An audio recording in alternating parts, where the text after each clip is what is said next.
One more time for Stuart. That was a beautiful story. Keep that applause going for Ethan Stanislawski. Come on. Ethan Stanislawski.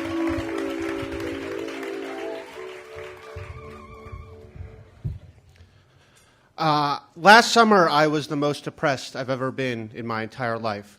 I don't have time to get into why, but what I will say is if you have the chance, don't go to your high school sweetheart's lesbian wedding in Cleveland. If you can avoid that, that would be recommended. So I came back from that, and I was absolutely depressed. I was suicidal. I felt like I had nothing going in my life. And one night, I reached a low point, and I was calling all my friends frantically because I thought, this is the night I'm going to die. And my friend Jenny picked up.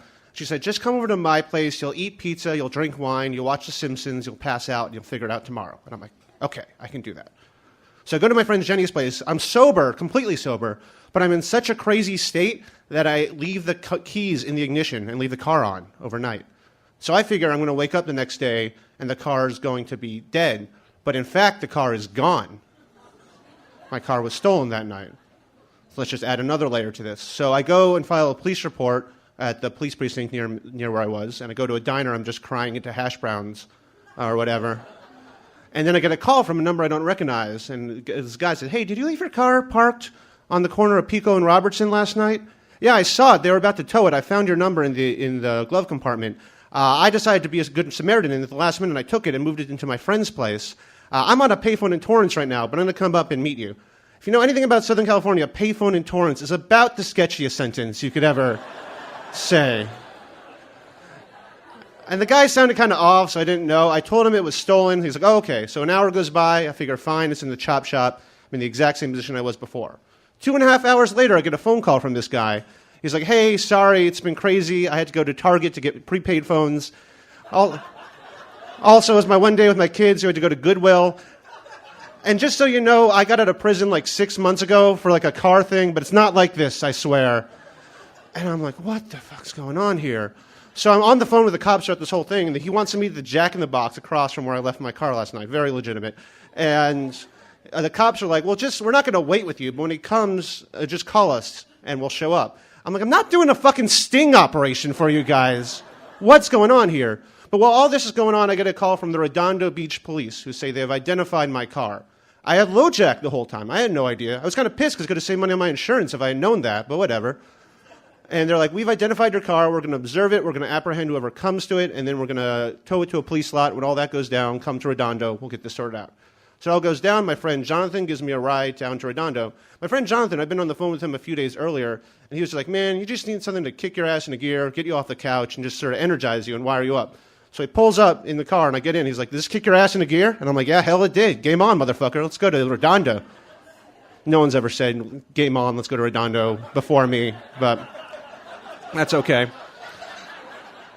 So we get down there, and I mentioned to the cops they probably had my keys because I left it in the ignition last night. And they sort of converge, and they take me in front of the police station outside, and they say, listen, we found your car full of meth and heroin paraphernalia.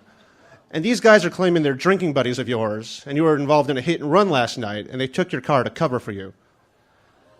And I'm like, no, none of that is true.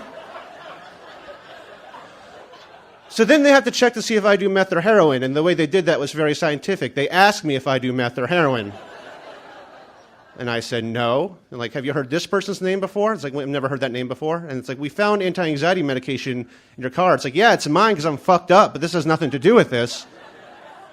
So they're like, listen, you're clearly not with them. We thought you may have been involved with the deal, but your prescription checks out. These guys have long rap sheets and outstanding warrants, and you have nothing. It's clear you're not with them. We'll just take you to your car, and you'll go home.